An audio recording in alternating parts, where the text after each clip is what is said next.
citywide has straddled the 1,500 a year mark for the past 8 years.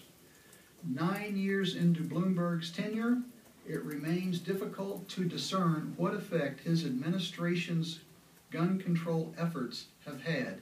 End quote. Thank you, New York Times. Fast forward to this week. Yahoo News. New York sees surge in gun violence. It has not abated. Mayor Bloomberg is the leader of Mayors Against Guns and is trying to institute gun control nationwide, but it seems he cannot even deal with his own city.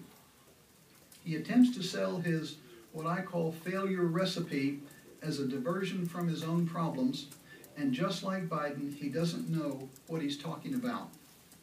Concluding, I think one of the problems is that many in government and media don't know much about using guns for self-defense, and many aren't particularly keen to learn. It's easier to be spoon-fed quotes and false science by anti-gun lobbyists and politicians than to be a real fact checker. That gets people killed. Is that a responsible standard for media to follow? So you folks in the media, I challenge you to add another level of professionalism to your resume and actually learn about guns. Talk to responsible, law-abiding gun owners. There's many in this room today. And if you're going to report about guns, a safety course would certainly be significant and helpful. The gun haters and some writers that will go shooting usually end up saying, gee, that was neat. When can we do it again?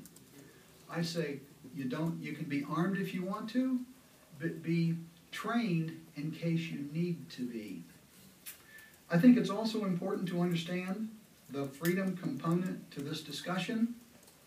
If the government can control what or how many guns and ammo we can have just to protect our life, which is our constitutional right, then it will find ways to control all that free market, unlimited, not yet rationed supply of ink and paper for the press. The American tyranny is being ushered in with a smile. I call it a gentle tyranny, but I feel the pain. The public is told pick one, for security, for motherhood, for the children, or for the planet, or any other false phrase of the day, and that it's good for us, like spying on the press is really good for us. All governments will initiate violence against citizens who have done nothing violent. 1887, Frederick Bastiat, during the French Revolution. Or as they say in New Hampshire, government is the violent monopoly. How many times have we seen that in history? Violations of all 5 elements of the First Amendment are already happening. The brown shirts have invaded the privacy and sanctity or sacredness of our free press, which affects some people in this room. So now perhaps our position on the Second Amendment may not seem so extreme as it did before. The Founding Fathers wrote the elements of the First Amendment at the top of our Bill of Rights. Here's my Constitution, and Amendment number 1 is the First Amendment pertaining to free press. They put it up there to show its importance, the importance of the press for a just and free society. The pen is mightier than the sword, but right now I think the press is in more danger than the Second Amendment. We can fight back very effectively if we ever had to. Founding Fathers did not did not list the right to keep and bear arms way down at the bottom of the list. If you'll notice, in my opinion, is it the second position on the list, so that it is there to protect the elements of the First Amendment.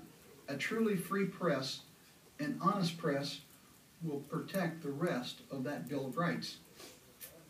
All press professionals and First Amendment advocates truly need to become Second Amendment advocates to merely survive against encroaching tyranny, to team up and reinstill and protect the Bill of Rights. The First Amendment, a war on the First Amendment is truly a war on the Second Amendment, and vice versa. I appreciate being able to read 6 newspapers every morning and 7 on Friday. What the press does on a daily basis for the sake of freedom is the most important task of all. I'm concerned that the new harassment of journalists is merely the camel's nose under the tent. So I hope we can move forward together, not only to protect both of them, but to assure that newsworthy events associated with firearms and their use are given fair coverage by the media. In conclusion, I appreciate the opportunity to be here and exercise my First Amendment right to share my thoughts on our Second Amendment rights. Honest, neutral, and objective journalism is necessary if government is to be held accountable and both of our First and Second Amendment freedoms preserved. Thank you. Okay. Better than you calling on people. Okay. Okay, questions? Hi, thanks very much for doing the event. I'm John Bramlage with Congressional Quarterly. And I just had 2 questions, actually. One was very simple. I'm confused as to how you mentioned that there's 6,000 schools that have been armed for years with security guards. How is that actually possible under the Gun-Free School Zones Act? What they do is they hire municipal police and security officers who basically are licensed policemen. So there's an exemption for government armed personnel? For police officers, yes. Okay. And then my follow-up question was just more broadly, what limits do you personally see on the Second Amendment, if any? I mean, where do you draw the line between, handguns, machine guns? Is there a line for you? There's an interesting line between criminals and mentally disturbed people. And there basically should be no limitations. Some people own tanks. Maybe we don't want Stinger missiles in the wrong hands. But for actual handguns, firearms, there isn't much limitation. Do you think the tanks should be permissible? People have them. But do you think they should be? Oh, it doesn't matter what I think. I can't afford one. I think it matters. I mean, you're the subject of the most significant Supreme Court case on Second Amendment rights in history. We didn't take tanks to the Supreme Court. I remember right the day after the decision, someone called me a communist because I didn't ask for tanks and bazookas and Stinger missiles, and I didn't believe what I was hearing. So I replayed about 5 times, and I said, yes, that's what they said. But what they didn't understand in legal strategy is that what you have to do is we've lost our freedoms 1 inch at a time, and what you have to do is climb the ladder 1 slow rung at a time. All we wanted the decision to say was, yes, the Second Amendment is for people, not governments. And that's what we asked for, that's what we wanted, that's all we wanted. Okay, other questions? Sir, by the way, could you please identify who you're with? Sure. My name is Brian Wren. I'm just a DC resident. That counts. Sure. Great man. Sure. 3D printing is about to change our world radically. Probably about as big as the internet. It's basically, you can be a manufacturer of anything you want in your basement as long as you have an internet drop and a 3D printer and the raw materials. And it's not going. The costs are only going to go down. And we've already seen one person, Cody Wilson from Defense Distributed, produced a fully functional firearm from a 3D printer. That technology is only going to get more sophisticated and better as time goes on. But this really does put a lot of challenges for anyone who wants to regulate firearms. And I think it quite makes regulation almost out of reach. How do you think councils like DC, places like New York, California will attempt to regulate those things? And do you think it will fail? And if so, how? Very good question. But I think you answered your own query is that it becomes, regulation basically is going to become out of reach.